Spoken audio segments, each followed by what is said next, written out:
Welcome to my first astrological broadcast, via video at least anyway. My name is Jericho Phoenix and I've been posting on Instagram and WordPress for a little while now, making offerings around the different astrological movements and where I'm located in the Mayan lands of Guatemala, high in the mountains of Lake Atitlan, an ancient volcanic caldera with a lake in it, and it's a very powerful place to live and to make offerings and sharings such as this, infused with the ancient Mayan cosmogenesis, the ancient Mayan cosmology. I'm able to work with that as a channel for bringing other traditions on board, such as Western Hermetic astrology and divination tools such as Tarot, I-Ching, and Druidic insights, working with crystal energy and various other different modalities for healing. And this is a perfect opportunity because tomorrow, essentially in the morning, in the west, there's a new moon at 3 a.m. It's essentially roughly 8:30 here in Guatemala. So this new moon is an opportunity for rebirth, as all new moons are. One may ask, is what can we do in circumstances where we're so isolated or restricted in our energetic movement? Well, the key is to look at the energy of the moon, because every full or new moon is located in a particular sign, and that sign is related to an element, and that element has a modality.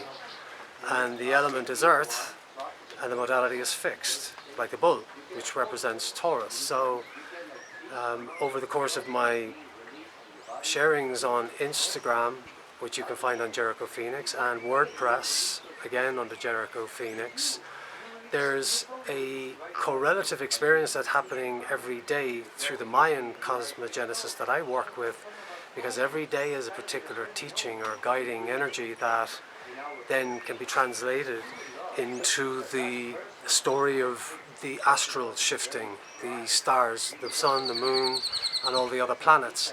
And they all have archetypal characteristics that we're made up of: the psychology, the philosophical nature, and also the physical embodiment.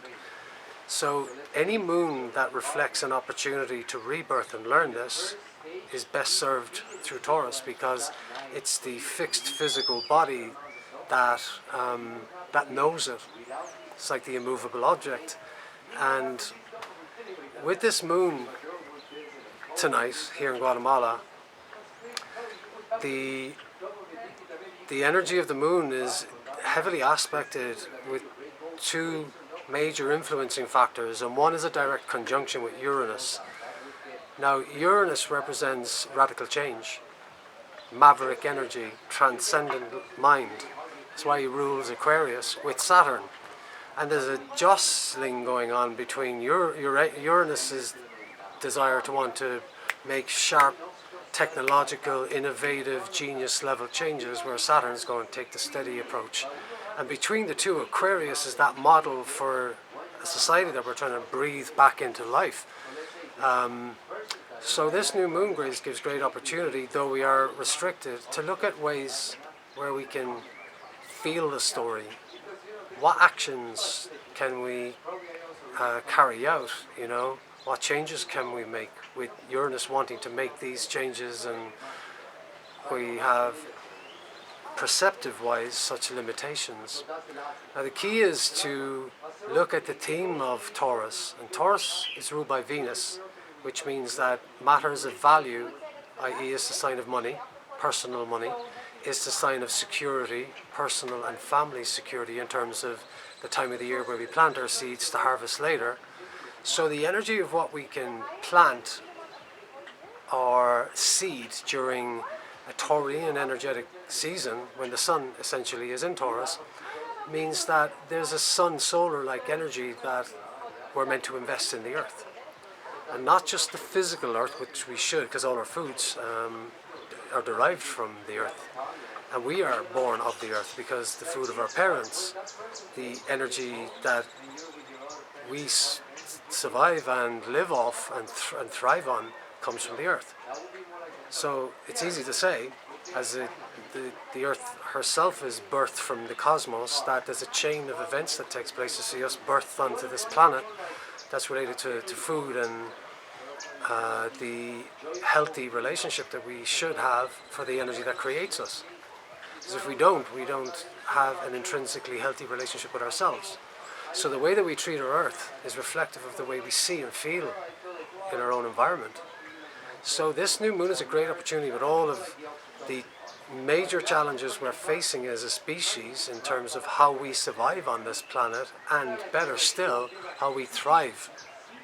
Because if we live only in a survival-based mentality, there's never enough that we can get from the Earth to fill that empty void. So cultivating with this new moon the Uranian genius level Aquarian age, as we see the decay and the decline of this Piscean age we've been living in for 2,000 years, as we see this rebirthing of Aquarian technology, and our mind is a technology, how do we make changes? This is the fundamental question, I feel, when we're learning to transcend our frail perspective on who we are as individuals and as a species. How do we transcend the way we're living? Because it's not healthy. How do we transcend in healthy ways that sees us benefit and our children and future generations? We do not treat the Earth like some infinite being that we take from and give nothing back. As a species, we take a lot without giving enough back. So there's a shift happening in the cosmos to bring us into alignment with having a higher intelligent perspective on that. And today in the Mayan Trecena, which is a 13-day cycle, 20 Noales, or 20 sun cycles of 13 days, which makes up 260 days in the Mayan year, the calendar, which is equivalent to the gestation period of a child in the womb, or the cycle of corn, maize, which is the staple diet that comes from the Venusian Earth that we live on. And the goddess of love really isn't some euphemistic form. We live on her. Venus as a planet represents the transpersonal relationship that we ultimately have as souls living on this planet. And we've been here many times, reincarnating over and over again. And the invitation is to develop a much keener sense of integrative awareness with our mother planet. Because nurturing our environment is a healthy thing. Slowing it down to the pace that Taurus offers, so that we can look at ways where in the past we just haven't, and that's okay. We're meant to evolve and learn. Let go of the shame and blame mechanism. If that's present, okay, work with it and release it, mulch it, send it back into the earth and let her turn it into the fuel that creates us in a much more conscious fashion, integrated with one another, sensually aware, hearing, sight, taste, touch, feel. These are all present states of our human awareness that we need to and should cultivate a better understanding and sensing our environment and seeing the great gifts and the bounty. Look around us, look at the earth, look at the amazing diversity and paradise energy that we have here, and ask ourselves, are we treating it as such? Or are we just taking the paradise part of it and expecting it to be there forever? And as we look at history where, the astral family that the Mother Earth, living Mother Earth, shares with the sun and other planets, asteroids and meteors, stars explode and take out vast amounts of energetic space when they do, and meteors and comets have their own impact when they reset the clock here on Earth. So it's important to look at the amazing gift we have of being here, and also the fragility of being here. So just something to consider. I've considered it from times where I haven't, and I'm much more aware of the necessity to be grateful for what we have, and that's a Taurine value, which is what Venus represents, is the value system and appreciating what we have, and seeing that as enough for now, and working with practices where we can create and bring further work in, like a bull that drives through the field and plows, making effort and putting time and energy into what we want to create for the future and what we want to harvest. So I'd like to address the Nawala of the day in the Mayan Trasana of Sikin, which is vision, like a phoenix, like an eagle, a higher perspective of what we're trying to create. And Kawach, the day energy, represents the storm, also represents the midwife. And 5 is the application of energy to a system. Thank you to Mark Elmy from Four Pillars, who lives here in the lake and offers great insights in his own way into how to unpack and unravel Mayan mythology and cosmology. But 5 is also a number that represents the goddess. Venus herself is represented by the pentacle, the 4 elements creating the 5th, or the 5th element dividing and creating the 4 elements of earth, air, fire and water. So today is a day where that extra application of energy is required, and it's been a challenge today to even get this video together, but I'm glad I did and stuck it out, because there were times I felt I wasn't going to. So on my postings, which I'll expand more on what I'll share, because I'll keep the video as short as possible, I use different modalities to extract the energy of the day and share and see what guidance is coming through. I have a very close relationship with the Great Mother, and she has different applications. She has different expressions of her divinity, and for me, Isis and Hathor, the Egyptian principles of the Great Mother, and Bridget in the Celtic, have a very strong correlation to what we receive from her generosity, and often we miss out on that because we've developed a very broken relationship with the Great Mother as a spiritual principle, let alone the reality of what she provides when we allow her wisdom to come through. And this new moon, the moon is the mother. This new moon is aspected, directly correlated with Uranus, but is also squared, a very tight tension with Saturn.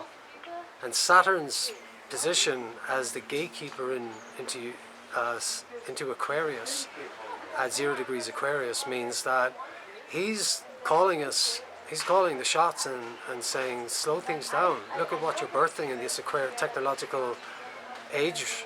What is the price we're paying for all this technology that we're looking to bring in? Is it damaging our physical reality? Is it damaging our earth? Is it damaging us at a cellular level? All questions that we should be asking, because the primary thing that we should always ask is this beneficial to us individually and collectively, and is it causing harm? And we should slow it down to get the answers rather than just take the risk of running ahead and doing damage to ourselves. And that's the way I see it, and I feel with the great wisdom over the ages and the great ancient teachings has always been slow life down to the pace in which you can appreciate life itself. Love, the frequency of nature that creates that. And this new moon is an opportunity to come within ourselves and ask that and rebirth a new physical consciousness. And that physical consciousness is an invitation to change our body structure in a way that we don't need so much. There's such a great amount of energy that comes from the sun that's just come out, that feeds the earth's element, that allows these fruits to birth forth, you know, so the relationship between fire and earth there is prevalent. Also, the new moon, every new moon is an opportunity to ask the questions of what that new moon represents. And this one represents our physical, sensual life, like I said, and the environment in where we can make changes that fundamentally break the old patterns and habits that we may have just been blindsided to or known but just ignored because we didn't have to do anything about it. And when I was doing my tarot readings today, the first card that came out was the Hierophant.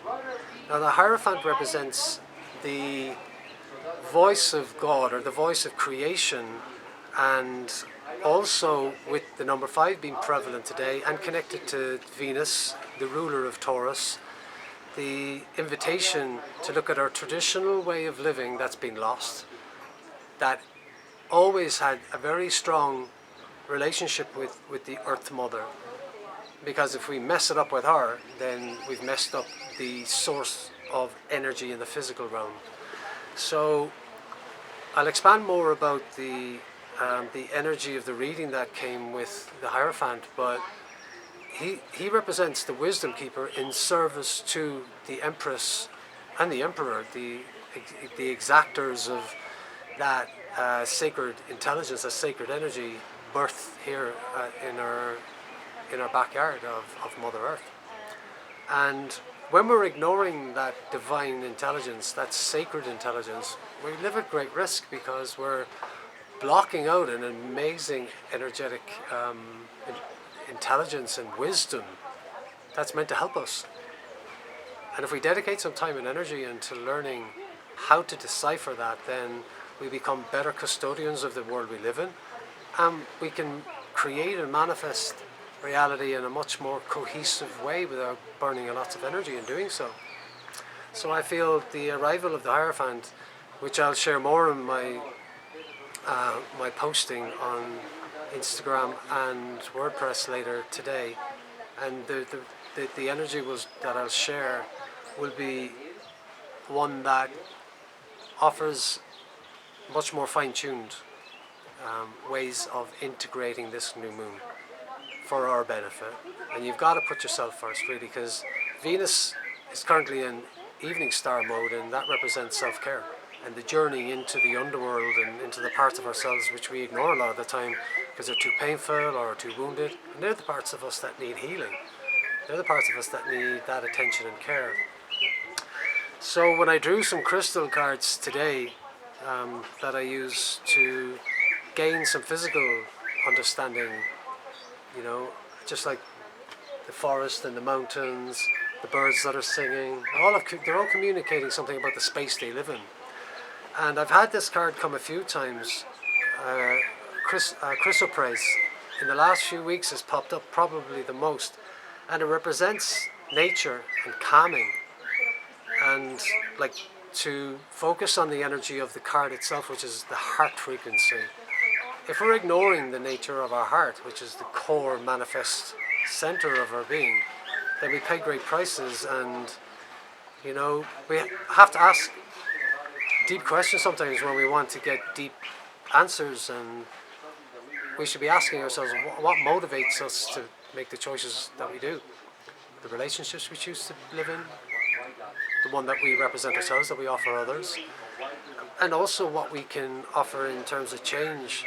What do we need to accept? That's an ugly truth that can change through our acceptance of it, and then okay, we can mosey on with this and adapt. And we have to adapt at the moment. Do we want to birth a future where we can see the eradication of these energies that we're living in? War-torn society, so much competition. It's like we're eradicating the heart frequency in these survivalistic ways, and it's like it's got an invitation to look at the harshness of it and see what we need to do with more collaborative communication between one another. And I feel the great wisdom of the Hierophant, like the High Priest, is let's look at it. Let's not blame or judge anyone harshly. We do need to have some sense of judgment about what we're investing our time and energy into. But let's ask the deeper questions about what just doesn't work without causing great damage to ourselves and others and society. And what came through in the other readings that I did, there was a second card which is lapis lazuli, and lapis is one of the most ancient stones that the Egyptians used for divination, and it calls to exercise discrimination in our choices in what we're doing. And fundamentally, the physical world is where we feel it the most, and here we get the clarity of thought and objectivity when we examine it. Like when we look at the frequency of the mother of blue, if we look at the frequency of calmness, of nurturing, green as well, these energies are symbolic of coming in contact with the physical earth, like water, and into the feminine energies. Like the feminine is so powerful that it is the receiver of all that is created. It devours suns. It's Kali, it's the great dark mother. It's like when we die, we return to the mother, into infinity source, and we're rebirthed again. So the feminine is the power, and we have to learn how to appreciate the giving nature of that as well, because the great mother births the whole universe. She births suns. Where do they come from? The principle of creation comes from the intrinsic dynamic between the masculine and the feminine, the seeding and infinitely feeding back and creating the reality we live in. And like the key, not being afraid of the underlying truths that come with asking these questions is so important. So we break through these fear complexes we have about the shitty answers or the ugly versions that we'd rather not know. These are the parts of us that we alienate and feel like we judge so harshly. But if there's anything that we need to learn, is where there's a call for love to heal, we offer it. We don't discharge it in some mechanism hoping it would just go away, because it doesn't. It always comes back one way or the other. And this lapis energy is connected to Libra, who Venus also rules. It's the Libran birthstone, like opal, and it is there because the transcendent relationship of looking into these healing qualities that are third eye births, the emotional center of our being. We have to learn to be honest and be compassionate so that we can learn better practices, and it's okay. So the balance of Mother Earth speaking through Taurus, physical Earth, in these crystals today says, let's find ways to protect what we already have, to let go of whatever needs to go and return and mulch, and feed and fuel the new fruits of our labours, and to use our power wisely, because we live on a beautiful planet and we can do great things by learning to cooperate with Mother Earth. So the next card that came, working with Druidic lore, was the frog. And the frog represents hidden beauty as a amphibian working with land and water. The nature of our world that we live in, with Venus representing beauty, as well as to just see what's beyond the visible. Like, what's our hidden beauty ourselves? What's our inner skill, our inner world? What do we need to do to become into more playfulness? Sound healing is also a very strong component because of the cosmic energy of the frog and the sounds they make, and also to be open to the permeability of our bodies through sound healing. The environments that we live in is full of frequency and full of sound. Space isn't empty. And to be aware when we're in environments that our body feels over toxified, get into nature, find a way to discharge, get barefoot, get into the soil, get into the water, let go of all this fire energy that we hold, so that we can reclaim a sense of balance and peace. And it's just like today is Earth Day, like the celebration of Mother Earth, the physical realm in Taurus. And we got to learn to feel where there's an erraticism around change, and we can't, because right now we've got a lot of restriction. Some of us may have more freedom of movement than others, but ultimately there is a restriction on who we can talk to and who we can reach out to. And Saturn's guidance is to be patient while we're paying attention to where things are a little bit messed up, and let the moment serve, like in learning deeper understanding. So he's stewarding the gateway into this Aquarian energy since the last moon, in Libra. Yeah, the last new moon in Aries was conjunct Chiron, the wounded healer, and that dissolving identity of who are we, what do we do going forward, because things are changing radically, or a lot of our security systems and support structures, be it ones of our own individuality or our family and collective and global, are changing, and we have to find self and more collective sustainable ways to live. And Uranus can offer those for sure, but we have to be patient in the application, because Taurus likes to take time. And we can make the changes achievable through small steps. There's no easy way out. We just have to each find our own unique way that fits into a new collective as we evolve, and let go of those old habits. Ask ourselves where, and be patient in listening for the guidance, the synchronicities, because watch out for synchronicities at the moment, because people are coming into your life offering new changes. There is a dynamic of change happening. There will be freedoms to move. You have to look at what doesn't work and don't feed it anymore. Something that's dying, that just requires release, is important for us to learn, so we can cultivate the practice of letting go. And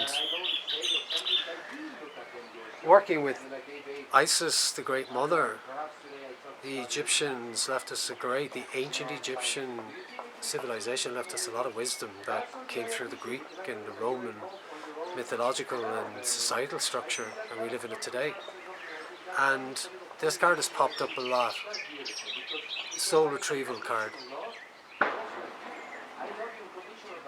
It's a pretty big sign.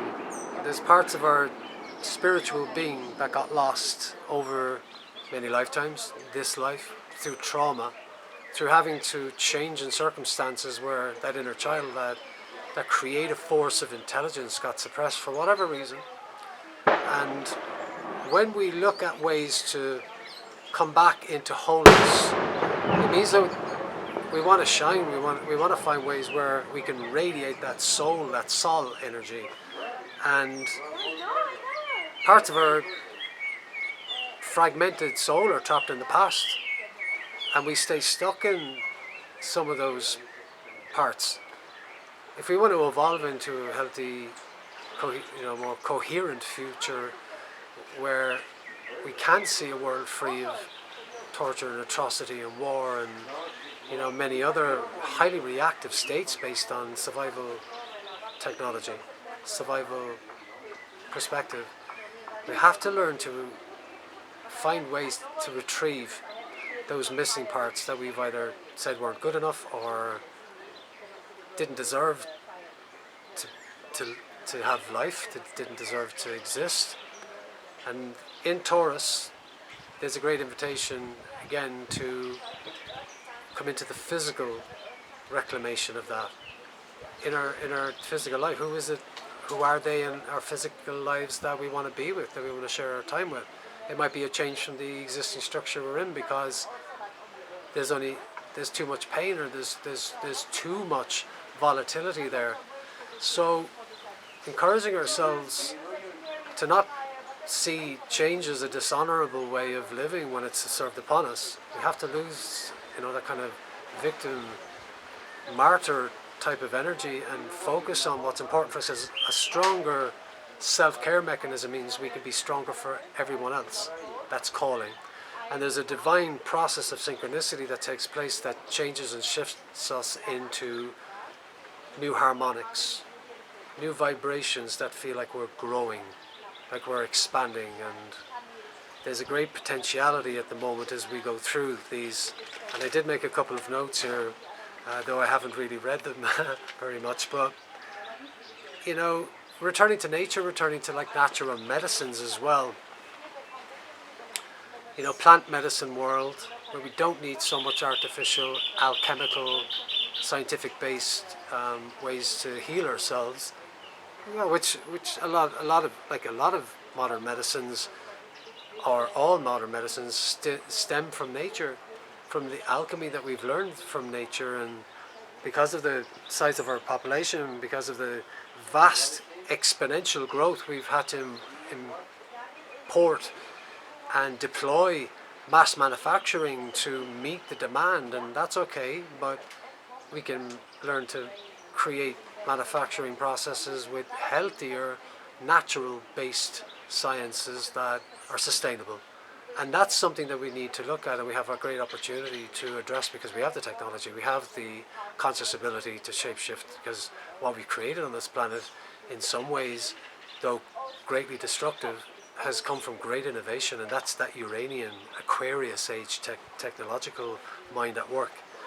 So today on Earth Day, let's look around and celebrate make tomorrow Earth Day as well, and make every day Earth Day.